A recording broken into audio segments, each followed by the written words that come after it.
حضرت عبداللہ بن عباس رضی اللہ عنہ بیان فرماتے ہیں کہ ان کی والدہ ام فضل رضی اللہ عنہا نے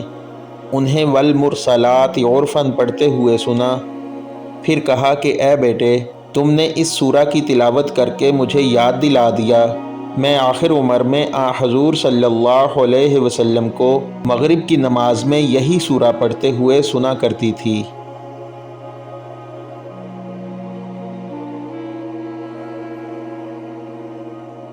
حضرت مروان بن حکم رحمۃ اللہ علیہ بیان کرتے ہیں کہ حضرت زید بن ثابت رضی اللہ عنہ نے مجھے ٹوکا کہ تمہیں کیا ہو گیا کہ تم مغرب کی نماز میں چھوٹی چھوٹی صورتیں پڑھتے ہو؟ میں نے نبی کریم صلی اللہ علیہ وسلم کو اس نماز میں 2 لمبی صورتوں میں سے ایک سورہ پڑھتے ہوئے سنا۔